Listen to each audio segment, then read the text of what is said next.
Bharatiya Janata party की जो बढ़ी हुई तैयारियां हैं वो हमें चिंतित करती हैं।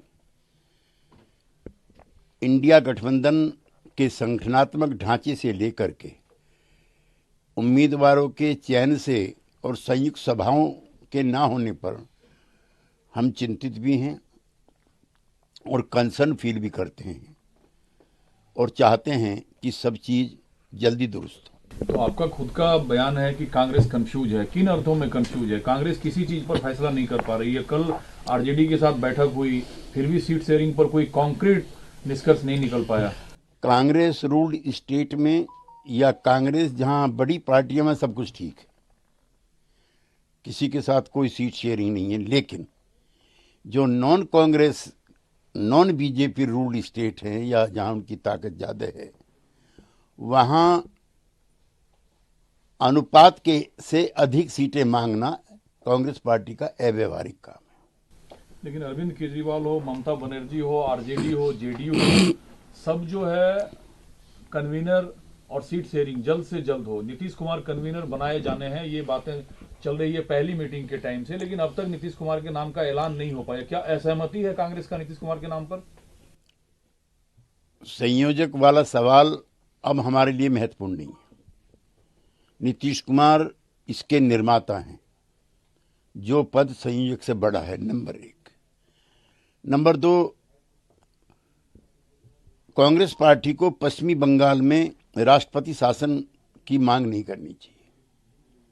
ये बीजेपी के हाथों में खेलने जैसा है। कांग्रेस बीजेपी के हाथों खेल रही है।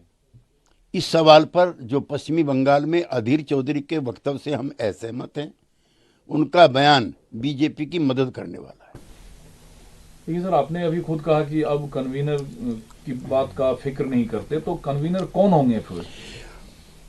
कांग्रेस पार्टी स्वतंत्र है अपने तरीके से संगठन को बनाने और मजबूत करने के लिए।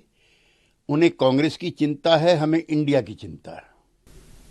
तो कांग्रेस के हर फैसले के साथ होंगे आप? फिर भी फैसले संयुक्त रूप से लिए जा रहे हैं और यूं भी बिहार में हम और आरजेडी मिलकर के इस स्थिति में हैं कि वहां भारतीय जनता पार्टी से मुकाबला कर सकें। वहां सीट शेयरिंग को लेकर कोई प्रॉब्लम नहीं है। हम 16 सीटों पर जीत चुके हैं, उस पर किसी प्रकार का कोई कॉम्प्रोमाइज हम नहीं करेंगे। तो आरजेडी ठीक है। अगला सवाल सर ये आते हैं कि विधायक चंद्रशेखर जो हैं वो अक्सर बयान देते रहते हैं, राम मंदिर प्राण प्रतिष्ठा कार्यक्रम 22 को होना है। उन्होंने सावित्रीबाई फुले को कोट किया, ज्योतिबा फुले को कोट किया कि मंदिरों में जाने से शिक्षा नहीं मिलता, मंदिरों में जाने से इलाज नहीं हो पाता, शिक्षा जरूरी है। तो क्या वो मंदिर में जाने से मिलेगा? अंबेडकर, सावित्रीबाई फुले, महात्मा फुले, ये सब हमारे भी महापुरुष हैं। लेकिन राम मंदिर की प्राण प्रतिष्ठा को लेकर के किसी प्रकार की भी अव्यवहारिक और अनुचित टिप्पणी करने से इंडिया के घटक दलों को परहेज करना चाहिए। इससे भारतीय जनता पार्टी का पक्ष मजबूत होता है। बांग्लादेश शेख हसीना चौथी बार फिर सत्ता की कमान संभालने जा रही हैं। पड़ोसी मित्र राष्ट्र होने के नाते उनकी विजय पर बधाई। लेकिन मुख्य विपक्षी दल की अनुपस्थिति में हुई जीत कई सवाल जरूर खड़े करती है। पीएम मोदी पर सोशल मीडिया पर अव्यवहारिक शब्दों के साथ टिप्पणी करना मालदीव के कुछ नेताओं को भारी पड़ा। 3 मिनिस्टर्स को मालदीव की सरकार ने सस्पेंड कर दिया है। नहीं, हम किसी भी पार्टी के, किसी भी देश के नेता के विरुद्ध अपमानजनक तृष्णा से भरी हुई टिप्पणियों के खिलाफ हैं और ये हमारी संस्कृति का हिस्सा नहीं। एक सर और आखिरी सवाल सिर्फ है, जितनी बातें आपने कही कल, चूंकि बीते कल आरजेडी के साथ नेशनल अलायंस कमेटी की मीटिंग हुई है, तो क्या जेडीयू के साथ अब मीटिंग होने की संभावना नहीं है? जेडीयू अपना स्टैंड साफ कर चुकी है। जब हम एनडीए छोड़ करके और महागठबंधन में शामिल हुए थे, उस समय हम 16 सीटों पर नंबर 1 थे और 1 सीट पर नंबर 2 थे।